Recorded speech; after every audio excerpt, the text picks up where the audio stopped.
Saludos amigos, bienvenidos a Valores de Acero. Estamos en El Sembrador, Nueva Evangelización. Estamos también a través de las redes sociales. Nos encontramos retransmitiendo en Santiago de Querétaro, en el Colegio Fray Luis de León, en lo que son las instalaciones del Centro de Espiritualidad, el CEAR de Querétaro. Todos los programas nosotros siempre comenzamos saludando a un invitado que nos abre la ventana de su vida para compartir lo que tiene, lo que lleva, sus sueños y esperanzas. Hoy tenemos un invitado muy especial, jesuita, sociólogo, nacido en Oviedo, España, encargado de las comunicaciones de los padres jesuitas en España, del grupo Comunicación Loyola. Él fue uno de los iniciadores, fundadores y soñador de lo que hoy se llama la plataforma Rezando Voy. Se llama José María Rodríguez Olaizola. Bienvenido. Bien hallados, encantado. Bienvenido a México y bienvenido a tu casa. Muchísimas gracias por la acogida y por este espacio. José María, tú tienes un libro que estás presentando por México y por diversas partes del mundo, también por Costa Rica, que se llama Bailando con la Soledad. Sí. Yo quisiera centrarme hoy en este libro, luego después, y quizás salgan otras historias y otros libros, Bailando con la Soledad. ¿Hace falta bailar? ¿Hace falta estar en sintonía con la música hoy? ¿Por qué el título y por qué el libro? Mira, sí.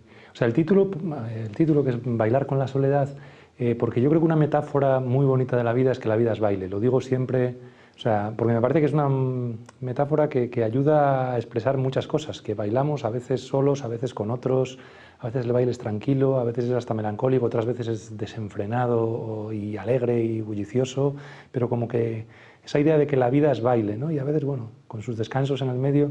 Entonces, como que yo voy desarrollando la idea de que se puede bailar con la gente, con Dios, con el tiempo y con la soledad.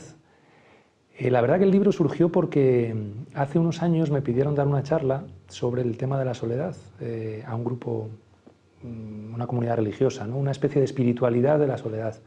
Bueno, y a partir de ahí lo que me empecé a dar cuenta es de, bueno, esto es un tema tan universal, y cuando lo iba hablando en distintos foros, espacios y así, como que, bueno, lo que la gente me devolvía el eco era decir, ay, qué bien, o sea, como poner en palabras esto, y mucha gente pensaba que solo me pasaba a mí, esto, o esto, o esto, o esto, o esto, y además como asociado muchas veces a decir algo estaré haciendo mal, y dices tú, no, si no es que estés haciendo algo mal, o sea, que la soledad y los encuentros son parte del camino de todas las vidas, ¿no? Entonces de ahí nació la idea primera, y después de un tiempo pues terminó convirtiéndose en un libro que la verdad que sí que está resultando, pues de lo que yo he escrito, lo que inmediatamente más engancha con todo tipo de gente. Yo me comí la tercera edición.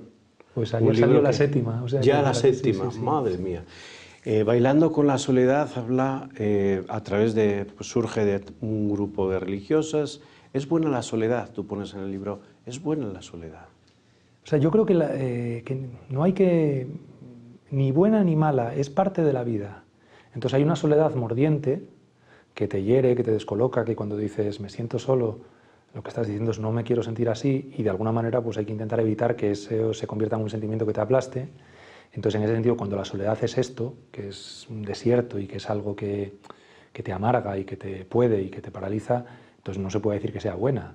Otra cosa es que, bueno, que haya maneras de vivirla de una forma que digas, bueno, vamos a construir hasta desde ahí si te toca vivir eso, ¿no? Pero en conjunto yo no diría que sea ni mala ni buena, pero hay una soledad positiva. A veces hay hasta una soledad buscada, es decir, en este mundo tan vertiginoso, donde hay tanto ruido, bullicio, presencias, palabras, a veces tomar un poquito de distancia y hacer un poco de desierto, me parece no solo saludable, sino necesario. ¿Es constructiva? Sí, porque enseña mucho. Sí, porque muchas de las cosas las aprende uno, o sea, hay cosas que aprendes con otros, hay cosas que aprendes de otros, hay muchas miradas, muchas palabras, muchas vivencias que te llegan en el encuentro, pero hay muchas de esas palabras, vivencias y miradas que tienes que procesarlas tú. Y si no, al final lo que estamos es en un mundo en el cual somos como veletas, que según sople el viento, pues vas para un lado o para otro, y a veces como que uno tiene que tomar distancia, y esa distancia es la soledad. En el libro hablas también de este fenómeno que es el tiempo líquido, los tiempos líquidos, ¿no? De Bauman, que nos podrías explicar y podrías explicar a la audiencia esto del tiempo líquido. Muchos de ellos lo habrán escuchado por parte de nuestros discursos y nuestras charlas. Estamos en un tiempo líquido, debemos de salir de ese tiempo líquido. Bueno, la verdad que la metáfora del mundo líquido es fabulosa, o sea, que es una imagen que Bauman, que es un sociólogo polaco, murió hace 2 años ahora, pero además es bien bonito porque él fue un académico toda su vida en universidades de prestigio, en temas de sociología, pero realmente cuando se puso a escribir lo que quería era cuando se jubiló. Cuando se jubiló ya dejó el tema más académico, así más formal, y dio con esta metáfora y dijo, estamos en un mundo líquido, en un tiempo líquido. ¿Y qué es lo que quería decir? Mira, la imagen se expresa muy bien. La botella es sólida, aunque sea flexible, aunque no sea rígida, pero es sólida. Y un recipiente sólido lo que tiene es que o se te rompe o lo derramas tú voluntariamente o si no el líquido queda contenido. Lo que dice Bauman es que antes había muchos recipientes sólidos en la sociedad, la religión, ideologías políticas, instituciones como puede ser por ejemplo la familia, es decir, había muchas cosas que eran sólidas y que daban cierta coherencia a las vidas, cierta capacidad de reconocerse en el otro, etcétera. Pero que todo eso en la sociedad contemporánea y de una manera bastante acelerada en las últimas décadas como que se han ido viniendo abajo. Es decir, la religión hoy en día ya no es incuestionada como lo era en otros contextos y de otras formas. Las instituciones han perdido el crédito. O sea, ¿quién cree hoy en día, por ejemplo, el descrédito de la política es un ejemplo, ¿no? O sea, de los partidos, de lo otro. Instituciones como la familia, por ejemplo, que han sido muy sólidas como núcleo de la sociedad, pero hoy en día nos encontramos con tantos modelos de familia, con tantísimas situaciones diferentes, que ya no se puede asumir sin más que esto es solo de una manera. Entonces, al irse difuminando todas estas cosas, como que la persona se encuentra en un escenario líquido, y en ese escenario líquido es mucho más difícil mantenerse a flote. Esa es la imagen. Y en este libro lo relacionas mucho en el tiempo. Sí. Tiempos líquidos, bailando con la soledad. Sí, dentro de una parte. Sí, porque hay una parte en la que uno de los temas que yo desarrollo es que las biografías también se han vuelto líquidas. Es decir, que hoy en día es mucho más difícil reconocerse en el otro, porque no sabes de dónde viene, ni lo que ha vivido, ni lo que ha hecho. Así como ha habido épocas en las que probablemente las biografías caminaban mucho más en paralelo. Cada vida era distinta, por supuesto, porque cada persona somos distintos, pero era más fácil reconocerte en tus coetáneos, en tus conciudadanos, en la gente. Era más fácil porque, de alguna manera había muchas cosas sólidas que compartíamos. En cambio ahora, tú ves, por ejemplo, a alguien de 25 años que llega a México, a la Ciudad de México, pues es que es un mundo hostil donde tampoco te reconoces en los otros de 25 años, porque dices, ¿de dónde vendrá? ¿Qué historia? ¿Qué tendrá? ¿Cómo habrá vivido ciertas cosas? ¿De qué contextos? Entonces eso hace, claro, que el otro resulta mucho más amenazante, porque es mucho más desconocido. Como creyente, ¿qué crees, qué oferta crees que tiene que hacer la Iglesia ante esta falta de identidad? Hombre, yo creo que la Iglesia tiene que... habría 2 caminos, y seguro que hay quien defiende un camino que es el de ofrecer una identidad muy formal, muy sólida, yo diría que basada mucho en temas de identificación externa. Esto hay mucha gente que lo defiende de una forma, quiero decir que prácticas, una explicitación muy fuerte, muy constante, una cierta militancia a veces contra los que no piensan lo mismo, no están, es decir, una especie de trinchera que dé identidad. Yo creo que cabe otro camino, quizá un poquito más difícil, pero probablemente, desde mi punto de vista, aunque más arriesgado, más capaz de llegar a gente que está en otras márgenes o en tierra de nadie, como me gusta decir mucho, ¿no? Y creo que la identidad hay que ponerla en las convicciones profundas. Y en ese sentido, para mí, la gran referencia siempre, y esto es el Evangelio. O sea, el Evangelio al final es un espacio que nos da identidad. Si somos capaces de interiorizarlo, que si somos capaces de... Porque además la da a muchos niveles, a un nivel creyente y relacional, porque te parece que es la puerta abierta al Dios en el que uno cree, al Dios de Jesucristo, pero incluso puedes dialogar sobre el Evangelio con gente que no sea tan explícitamente creyente, porque tiene de fondo, toda una manera de entender a las personas, de entender al mundo, de entender el horizonte del camino de cada uno, etcétera, donde puede haber muchos puntos de encuentro. Y en ese sentido, ahí caben identidades probablemente más complejas, pero muy necesarias. Yo ahí siempre digo, la gran referencia creyente hoy en día, por lo menos para el cristiano, para el católico, el Evangelio. Muy de acuerdo con todo lo que dice el Papa Francisco, la cultura del encuentro, sí. Los centros de escucha, en la Laudato-Si, en la alegría, el amor, la alegría del amor, sí. En fin. Yo quisiera, también les invito a que lean el libro, porque es muy interesante, Bailar con la soledad. Yo sí quisiera también, en este libro, preguntarle a José María, que está aquí con nosotros, porque el libro también es una guía de cine, y del buen cine. Sí. Algunas películas ahí citadas. El cine, el séptimo arte, ayuda a reflexionar. Sí, sin duda. Es que yo creo que la cultura es un interlocutor de muchas cosas. El cine, a veces también la literatura, las series de televisión ahora que se van...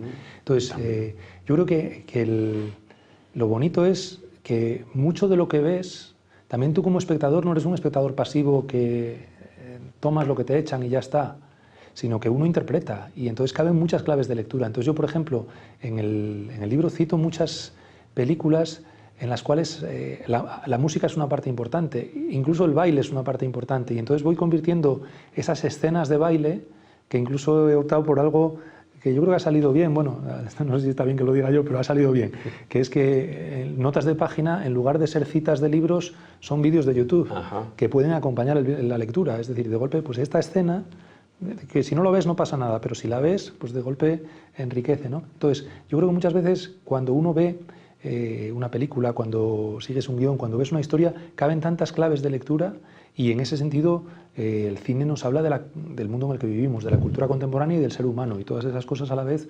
Entonces, claro, yo soy un espectador que disfruto muchísimo con lo que veo, porque a todo le estoy preguntando. O sea, no es que me guste todo, hay cosas que no me gustan, como a todo el mundo, ¿no? Pero hay muchas cosas que me fascinan. O sea, yo muchas veces digo, bueno, decir que... O sea, cuando uno dice, vamos a hacer una guía de cine religioso, entonces todas las películas sobre temática religiosa, bueno, eso ya está.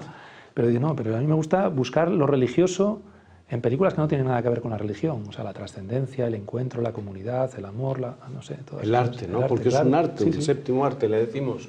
Hay una película que citas que es sueca, ahora el título... ¿El festival? No me acuerdo, Amor... No, la teoría del amor. Sí, la teoría del amor, sí.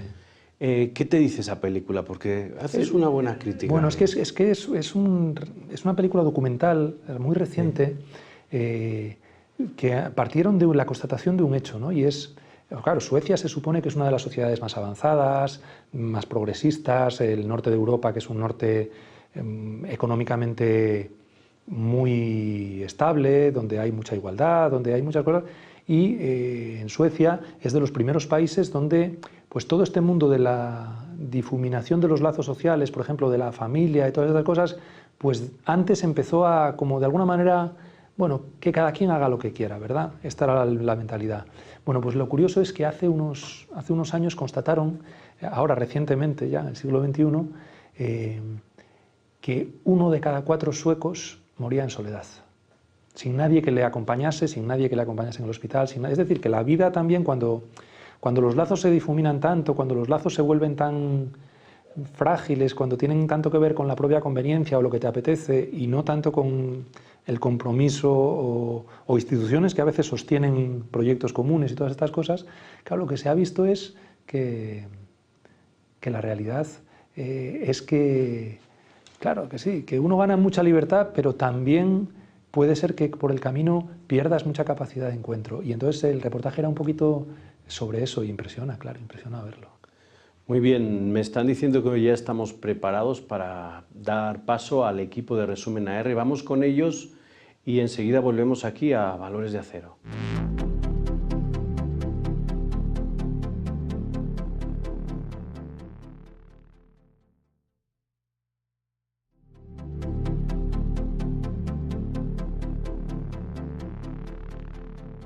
Muchísimas gracias al equipo de Resumen AR que nos ha contado la vida de la Iglesia y también de algunas órdenes religiosas como la de los Agustinos Recoletos. Estamos en Valores de Acero, estamos en el Sembrador Nueva Evangelización y estamos con José María Rodríguez Olaizola. Él es jesuita, es asturiano y pues sociólogo, soñador, peregrino. Estamos con él bailando con la soledad. Bailar con la soledad es el título de su libro. Nos ha explicado, pues nos va desgranando algunas páginas de ese libro que se lo recomiendo que lo lean. Y vamos a seguir con el libro, porque ahí hablas mucho de la escucha. Curiosamente, Lo decíamos en el anterior bloque, el Papa Francisco en todo lo que es, pues, son sus discursos cuando puede, se refiere siempre a escuchar al otro, a dialogar con el otro. Estamos en un mundo, curiosamente, de comunicaciones, de redes, en donde pues, podemos estar más en comunicación y en más escucha, y resulta que el efecto es el contrario. ¿Qué nos está pasando? Sí, o sea, pues efectivamente que no sabemos escuchar.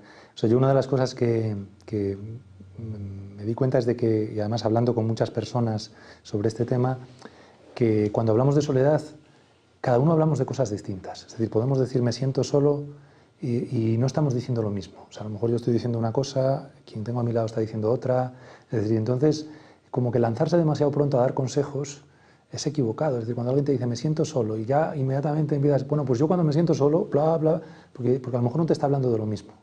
Entonces, como que muchas veces antes de lanzarte ni a dar consejos ni a mucho más, sobre todo el camino es tratar de comprender, y eso pasa por la escucha.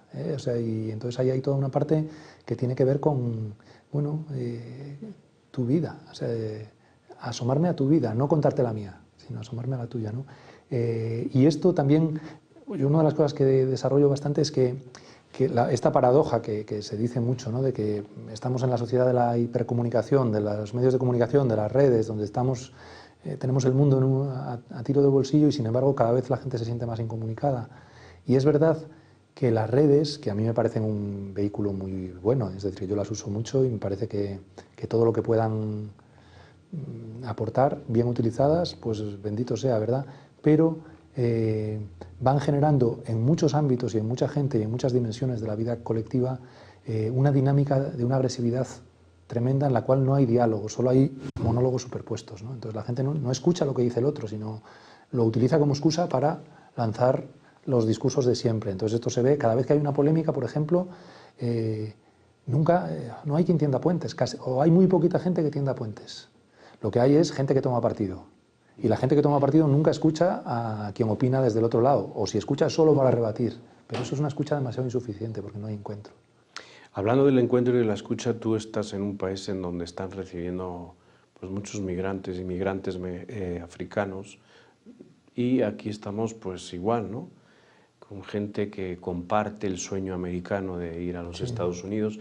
Muchos de ellos nos están viendo en Estados Unidos, les saludamos desde aquí, y son familias que ya están ahí, que esperan que el resto de la familia se encuentre en California principalmente, en Texas también. Y bueno, ¿tú cómo ves este fenómeno migratorio que se ha dado toda la vida y en todos los tiempos, pero en donde el ser humano yo creo que se está volviendo frío? Sí. La noticia ya que hay pues una patera en España o un camión que han muerto 137 personas, y como que ya nos quedamos fríos. Antes como que había un sentimiento de ¿y yo qué puedo hacer? Ahora como que nos hemos bloqueado y ya, pues bueno, les tocó a ellos. Mira, es que yo creo que ahí uno de los problemas del mundo contemporáneo es que el mundo nos llega a través de una ventana. Es decir, nos llega a través de la pantalla del celular o a través de la pantalla del ordenador o del televisor. Y claro, nos llegan muchas más cosas que antes, probablemente, o que lo podían llegar a generaciones anteriores. Y vemos muchas más cosas, a veces muy atroces. Y el problema es que cuando ves el mundo solo a través de una ventana, como que el umbral de tolerancia va aumentando y te vas insensibilizando, ¿no? Y entonces, esto lo decía muy bien, me parece que era Lipovetsky, ¿no? En un párrafo tremendo decía, bueno, es que nos vamos insensibilizando y ya por menos de 100 muertos cambiamos de canal, ¿no? O algo así decía. Lo que venía a decir es, claro, es decir, ¿cuál es el umbral del horror para que ya nos estremezca? Cuando lo hemos visto todo. Hemos visto muertes, abusos, tsunamis, tragedias, decapitaciones, es que está todo ahí, ¿no? Entonces, la gente, claro, se va inmunizando, lo cual es terrible. Yo creo que el único camino es tratar de ir más allá de la ventana. Porque también es verdad que en el momento que hay un encuentro personal, en el momento que sales de verdad a la intemperie, donde esas vidas no son estadísticas, sino nombres, rostros, personas con las cuales puedes llegar a conversar. Yo por eso digo, una de las mejores cosas que se puede intentar hacer es salir de la burbuja, ¿no? Salir un poco de la burbuja. Mira, el ejemplo, yo creo que ya que hablamos de cine, una de las series que fue tan exitosa de libros y películas, que es la de los Juegos del Hambre, creo que refleja perfectamente esto. Si os acordáis de los Juegos del Hambre, están los distritos, que son como esos lugares donde la gente vive hacinada, empobrecida, trabajando para la capital, y la capital, que es este Capitolio, con muchas similitudes con buena parte de nuestro mundo contemporáneo, es un mundo frívolo, donde la gente se divierte, donde la gente está preocupada pues, de la moda, de maquillarse, de su imagen, del entretenimiento, y siguen los Juegos del Hambre, pero en el fondo, para muchos de los personajes que están ahí, es que no es más que otro programa, o sea, es realidad pero menos, y de hecho hay varios de los personajes que son pues, como este equipo que acompaña a la protagonista, a Katniss, que son del Capitolio, que cuando se empiezan a dar cuenta de que es verdad, o sea, de que lo que ocurre fuera no es... O sea, es más verdad de lo que ellos piensan, o toca vidas de una manera... Entonces, como que muchos de ellos entran en una confusión de decir, no, pero esto no puede ser, ¿no? Bueno, pues esto no puede ser, es lo que nos está pasando en nuestros países con tanta realidad, sí. Y es terrible, la insensibilidad o la frialdad, sí. ¿Cómo puede hacer la Iglesia, por ejemplo, en un país, yo siento como pues, España, ¿no? En donde hay todo, está todo, y la gente se puede sensibilizar? Creo que hay un buen número que se sensibiliza, ¿no? Pero no sé, los jóvenes y ese mundo adulto al que también es producto de los jóvenes que tenemos ahora, ¿cómo se puede? No sé si hay algunas líneas o tú ves, charlando con unos y con otros, que se puede hacer aún algo, que aún hay una luz de esperanza. O sea, yo creo que la hay, y de hecho creo que la Iglesia en estos temas está haciendo mucho.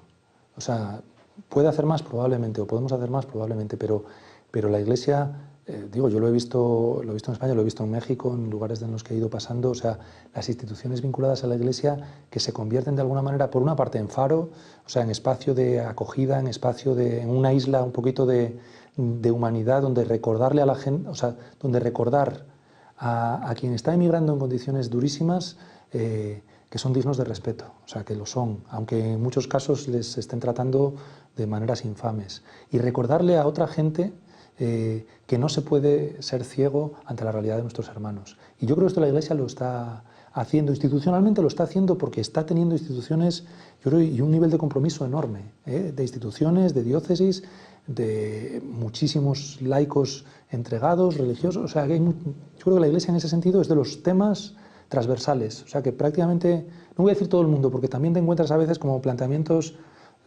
que dicen, bueno, dejémonos de estas cosas y vamos solo a rezar. Bueno, dices tú, pero ¿cómo? Pero si, digo, tú has leído El buen samaritano, o sea, que has escuchado, pero a veces, pero la mayoría, entonces, por una parte yo creo que seguir haciendo y por otra parte el esfuerzo de hacer más visible esto que hace. O sea, yo creo que espacios como este pues son necesarios precisamente por eso. De diálogo, ¿no? De pensamiento, de reflexión. Quisiera volver otra vez a Bailar con la soledad. Claro. Aquí lo tienen en las librerías de Buena Prensa, en México.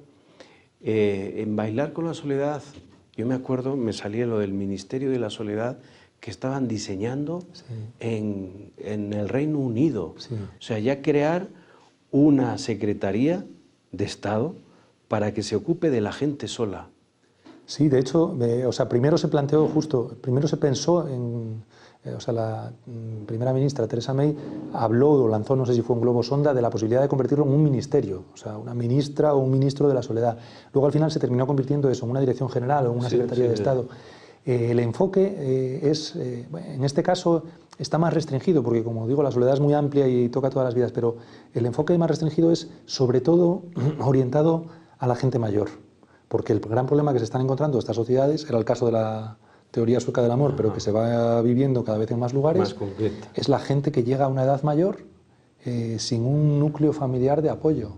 Gente que o bien bueno, ha enviudado, o bien no ha construido un proyecto familiar sólido, o no ha tenido hijos. Fíjate, digo, España, por ejemplo, es un país donde la natalidad es bajísima. Y claro, esto, al final la red familiar es una red que apoya mucho. Cuando esa red va desapareciendo, uno de los grandes problemas empieza a ser la cantidad de gente mayor que justo en la época en la que puede necesitar más apoyo, donde ya no puede ser autosuficiente, porque claro, tú puedes creer que toda la vida ser autosuficiente ya, pero llega un momento en el cual te vuelves dependiente, en algunas cosas, por la salud, bueno, pues porque el mundo se va volviendo más acelerado y uno se va quedando un poquito más atrás, por las razones que sean, justo en ese momento la gente que más necesidad tiene de encuentro o de apoyo está sola. Y creo que para eso es la idea de hacer de dar una respuesta pública, ¿no? Yo con todo me parece como que es ambiguo esto, es decir, que por una parte, hombre, me parece bien que el Estado reflexione, se plantee y como sociedad pues nos planteemos que hay que atender a las necesidades, sean las que sean. Pero también me parece un peligro delegar en el Estado, o sea, como en la cosa pública, bueno, pues que ya se encargue el Estado de la gente sola. Hombre, de verdad que nos vamos a conformar también con eso. O sea, eso me asusta también un poco, ¿no? El decir, hombre, no tendríamos que encontrar formas mucho más humanas de generar comunidad, por ejemplo, ¿no? El mundo eclesial, pues ojalá, digo, tendremos que mirar, digo, nuestras comunidades a la gente que está sola y vamos a esperar que sea el Estado el que lo solucione o vamos a encontrar como Iglesia respuestas. Pues creo que ahí hay como esa ambigüedad, ¿verdad? Y yo quisiera preguntarte, tu vivencia como creyente en una iglesia que está cambiando. ¿Esperas más cambios? Uy, sí, espero muchos más. Sí, y además, o sea, yo no lo vivo como nada problemático el cambio. O sea, es verdad que es un cambio en buena medida traumático, que hay muchas tensiones, que hay gente que, bueno, que está asustada de a dónde vamos, de tal, a todos los niveles, ¿eh? Yo creo que a un nivel de lo que siempre ha sido así, el pontificado de Francisco está removiendo muchas cosas y hay mucha gente que se pone a la contra y que no está segura y tal. Yo, en conjunto, creo que no tenemos que tener ningún miedo al cambio, porque, o sea, el Evangelio o la verdad de Jesucristo, si queremos, es de alguna manera como que, bueno, necesita, digo, sin relativizarla, que no es relativizarla, pero se encarna y se aterriza en tiempos y culturas. Y nuestro mundo ha cambiado en 40 años lo que no ha cambiado en los 20 siglos anteriores. Luego la Iglesia también tiene que cambiar mucho, no en las cosas básicas, pero mucho. Y en ese sentido, pues no hay que tener miedo de esos cambios, que además en muchos casos son muy liberadores. Yo creo que hay muchas cosas en las cuales nos estamos dando cuenta de que como Iglesia la postura ante ciertos temas, ante ciertas cuestiones, deja a mucha gente en la cuneta. Y eso no puede ser, porque Jesús no pasó por el mundo dejando gente en la cuneta. Entonces, todo eso son preguntas, son cambios. Entonces, si de alguna manera esto supone cambios, si de alguna manera esto supone pérdida de prestigio, si de alguna manera esto supone volver a una iglesia más sencilla, si de alguna manera además, ya no entro en todo el tema de, bueno, pues como por ejemplo toda esta realidad tan trágica, tan sangrante y tan pecaminosa de los abusos ha supuesto también otro revolcón enorme, ¿no? Bueno, pues al final dice uno, bueno, pues dijo, es que tiene que salir, todo esto tiene que salir, porque es que, bueno, si nos fiamos de verdad en el Espíritu de Dios, pues para adelante y ojalá todo esto sea para bien. Pero yo me fío, o sea, de que la Iglesia lleva 2000 años tratando de ser portadora de una buena noticia y no dudo que encuentre caminos para seguir siendo, porque lo importante es la buena noticia. Así es. Muchísimas gracias, José María, por Encantado. estar aquí. Un gusto. Gracias a ustedes por seguirnos. Nos vemos en el siguiente programa. Hasta la próxima.